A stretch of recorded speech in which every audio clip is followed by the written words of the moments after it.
குழந்தைகள்னாலே துருதுருப்பு, சுறுசுறுப்பு, எங்கே பார்த்தாலும் ஓடிக்கிட்டும் ஆடிக்கிட்டும் இருப்பாங்க. ஆனால் இப்போ இருக்கிற சூழ்நிலையில் கொஞ்சம் குழந்தைகள் பிடிவாதம் பிடிச்சாலே, அதிகமாக அடம் பண்ணாலே ஏடிஹெச்டி இருக்குமோங்கிற குழப்பம் நிறைய பெற்றோர்களுக்கு ஏற்படுது. ஏடிஹெச்டின்னு லேபிள் பண்ணுறதுக்கு முன்னாடி நிறைய விஷயங்களை நாம் கவனமாக கவனிக்க வேண்டியிருக்கு. ஏடிஹெச்டி அப்படின்னா என்னென்னா attention deficit hyper activity disorder. இந்த ஏடிஹெச்டி அப்படிங்கிற சிம்டம்ஸ் நிறைய விதங்களில் நமக்கு வெளிப்படும். மெயினாக பார்த்தீங்கன்னா இவங்களுடைய அட்டென்ஷனில் ப்ராப்ளம் இருக்கும். அட்டென்ஷனுங்கிறது இன்அட்டென்ஷனாக இருப்பாங்க. அதாவது ஒரு விஷயத்தில் தொடர்ந்து அவங்களால கவனம் செலுத்த முடியாது. அதே போல் சஸ்டெயின்ட் அட்டென்ஷன், எழுதுவது இல்லாட்டி படிக்கிறதுல அவங்களால குறிப்பிட்ட நேரத்துக்கு தொடர்ந்து அட்டென்ஷனை செலுத்த முடியாமல் இருக்கலாம். இது மட்டும் இல்லாமல் அவங்களுக்கு டிவைடட் அட்டென்ஷன் அப்படிங்கிற ஒரு விஷயத்துலையும் இன்னொரு விஷயத்துலையும் ஒரே நேரத்தில் கவனம் செலுத்துறதுல பிரச்சனைகள் இருக்கலாம். இல்லைன்னா ஷிஃப்டிங் ஆஃப் அட்டென்ஷன், அதாவது நான் ஒரு வேலையை செஞ்சிட்ருக்கும் பொழுது இன்னொரு வேலைக்கு நம்ம கூப்பிடுறோம், இல்லாட்டி வேறு விஷயத்துக்கு அவங்களுடைய கவனத்தை திருப்புறது, இதில் எல்லாம் அவங்களுக்கு பிரச்சனைகள் இருக்கலாம். நெக்ஸ்ட் முக்கியமாக நம்ம கவனிக்க வேண்டியது என்ன அப்படின்னா ஹைப்பர் ஆக்டிவிட்டி. ரொம்ப எனர்ஜெட்டிக்காக இருப்பாங்க, எங்கே பார்த்தாலும் ஓடிட்டு இருப்பாங்க, மூமெண்ட்லேயே இருப்பாங்க. ஸோ இவங்களுடைய எனர்ஜி லெவல் ரொம்ப அதிகமாக இருக்கும்.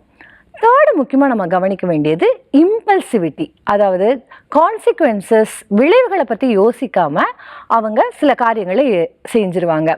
அதிகமான உயரத்துலேருந்து குதிக்கிறது போன்ற காரியங்கள் எல்லாம் இவங்க செய்வாங்க. இந்த விஷயங்களெல்லாம் நம்ம கவனித்து பார்க்கும் பொழுது ஒரு குழந்தைக்கு ஏடிஹெச்டி இருக்கலாம்னு நாம் சஸ்பெக்ட் பண்ணலாம். ஆனால் ரெண்டு முக்கியமான விஷயங்களை கவனிக்கணும்.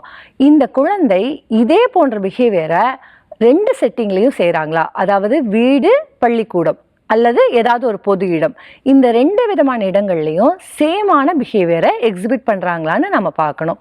ஏன்னா சில குழந்தைகள் வீட்டில் ரொம்ப அடம் பண்ணிட்டு சேட்டை பண்ணுற குழந்தைகள் கூட பள்ளிக்கூடத்தில் போனால் அங்கே இருக்கிற சூழ்நிலைக்கு ஏற்ற மாதிரி தன்னை மாற்றிக்கிட்டு இருந்துக்குவாங்க. ஸோ அவங்களுக்கு ஏடிஹெச்டி இருக்கிறதுக்கான வாய்ப்புகள் மிக குறைவாக இருக்கும். இப்போ ஏடிஹெச்டி இருக்குது அப்படிங்கிறத யார் ரூல் அவுட் பண்ணுவாங்க அப்படின்னா டெவலப்மெண்டல் பீடியாட்ரிஷியன் கிட்ட நம்ம போகலாம், child psychiatrist or child psychologist. இவங்களையெல்லாம் நம்ம பார்க்கும் பொழுது அவங்க இதற்கான அசஸ்மெண்ட்டை பண்ணி ஒரு குழந்தைக்கு ஏடிஹெச்டி இருக்கா அப்படிங்கிற ரூல் அவுட் அப் பண்ணி நமக்கு கொடுப்பாங்க. இப்போது இந்த ஏடிஹெச்டி இருக்கும் பொழுது இந்த குழந்தைகளுக்கு எந்த விதமான ட்ரீட்மெண்ட் தேவைப்படும் அப்படின்னு பார்த்தா இவங்களுக்கு மெடிகேஷன்ஸ் தேவைப்படும். அதாவது இவர்களுக்குரிய ஹைப்பர் ஆக்டிவிட்டியை குறைப்பதற்கான மெடிசன்ஸை சைல்ட் சைக்காட்ரிஸ்ட் ப்ரிஸ்கிரைப் பண்ணுவாங்க. இந்த மெடிகேஷன் மட்டும் போதுமானா இல்லை, இவங்களுடைய அட்டென்ஷனை அதிகப்படுத்துறதுக்காகவும் அவங்களுடைய இம்பல்சிவிட்டியை குறைப்பதற்காகவும் ஆக்குபேஷனல் தெரப்பி தேவைப்படும். இப்போ இந்த ஆக்குபேஷனல் தெரப்பி மூலமாக இவங்களுக்கு சென்சரி இன்டகிரேஷன் ட்ரைனிங், தென் இவங்களுடைய சென்சரி ஓவர்லோடை குறைக்கிறதுக்கான பயிற்சிகள்லாம் நம்ம தரும் பொழுது இவங்க ஈஸியாக அவங்களுடைய ஹைப்பர் ஆக்டிவிட்டியை குறைச்சி நார்மல் ஆக்டிவிட்டீஸில் ஈடுபட முடியும். சில நேரத்தில் இந்த ஏடிஹெச்டி அவங்களுடைய ஸ்பீச்சில் ப்ராப்ளத்தை உருவாக்கும். இந்த ஸ்பீச்சில் ப்ராப்ளம் வரும்பொழுது ஸ்பீச் தெரப்பிஸ்ட் அவங்களுக்கு சப்போர்ட் பண்ணுவாங்க.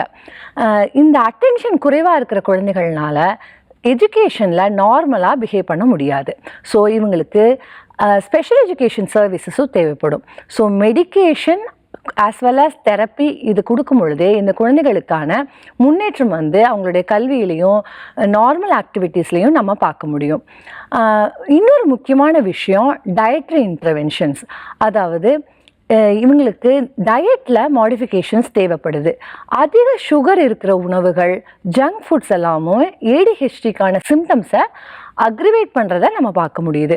ஸோ இந்த மாதிரியான கம்பைன்டு மெடிகேஷன்ஸ் அண்ட் தெரப்பீஸ் கொடுக்கும் பொழுது ஏடிஹெச்டி குழந்தைகளுக்கு நிறைய இம்ப்ரூவ்மெண்ட்ஸை அவங்களுடைய பிஹேவியரல் பேட்டர்னில் நம்ம பார்க்கலாம்.